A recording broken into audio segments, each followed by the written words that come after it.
do my best to keep your attention. So my entire staff is here. We did close our program today so that they could come -1 because she didn't have childcare. So, and that's a true story. I know it sounds like a comic book, but it's true. It is true. But again, my name is Liz Richards. I'm here representing school systems, specifically Mrs. Cinewall Community Schools. And I live in Gas City, Indiana. And I may be a director now, but I was once a teacher. So if you could just do something with me, and it's just imagine with me for a little bit. Imagine you live in a small town, and in that town, there's one bridge in that town, in and out of the community. That's it. The bridge gets you to work, to the hospital, to the grocery store. For years, the town maintains just enough to get by, some crack sealing here and there. Then the foundation starts to fail. The bridge needs real reconstruction. But instead of fixing it, the town council tells the villagers, "We don't have the money, why don't you fix the bridge?" But the people can't fix the bridge because they also work at the same time. Even with incentives, businesses, community members understand it's important to fix the bridge, but they don't have all the resources. They don't know how to fix the bridge. It's not their job. So the bridge remains unfixed.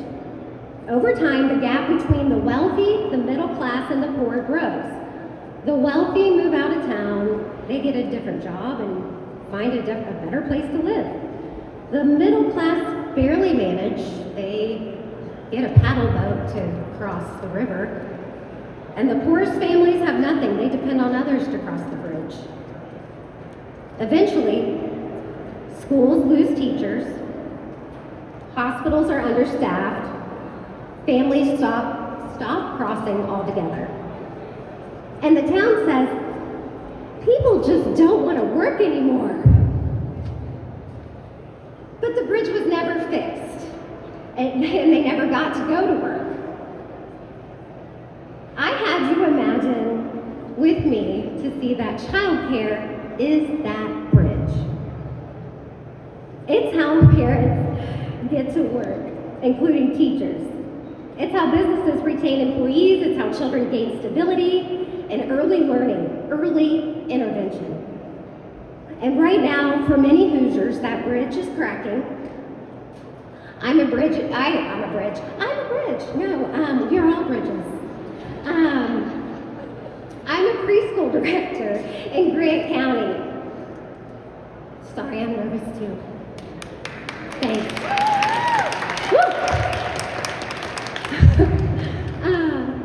Grant County is #1 in childhood poverty, which is not a good #1. As a school system, we've been able to absorb some of the damage. Thankfully, even my superintendent, who's recording me right now, is here supporting our school because he believes in it. And we've been able to absorb some of that damage, but not without consequences. We've used all of our resources, reserves. We were like squirrels for a little bit, but that's gone. Since our budget was cut after we had already created our budget.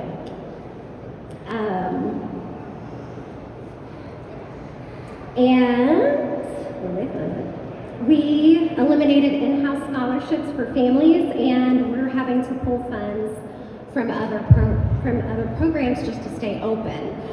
Right now we're self-sustaining, but we have to look at that now because we've used all of our reserves. I had to raise tuition next year, not because I wanted to, but because I had to. I delayed the preschool expansion. We received an early learning initiative grant to expand for infants and toddlers. We had to stop, couldn't do that. So Gas City, Indiana still remains a childcare desert. I have watched parents quit jobs, turn down promotions, leave the workforce entirely, and not because they don't want to work, but because the bridge is out. And in reality, we would never let this happen to an important bridge in our state. Roads and bridges are infrastructure. Cutting CCDF for working families is cutting our infrastructure. And what about parents still looking for jobs? What about families who earn just enough to be disqualified by CCDF, if it was even there, but not enough to afford the quality care?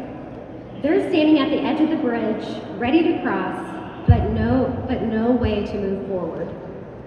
In 2024, as you've heard, Indiana ranked last in our nation for child care access. Since then, funding has been cut roughly in half, and CCDF is frozen until 2027. Child care businesses are closing, single mothers are being pushed out, specifically, out of the workforce, and providers are losing an estimated $3.8 million every week. Indiana loses over $4 billion annually, Indiana alone, in economic activity because child care is insufficient. And that number just continues to grow. Every day that bridge stays broken, Indiana loses workers, productivity, and opportunity. The bridge itself has to be strong. Childcare is infrastructure.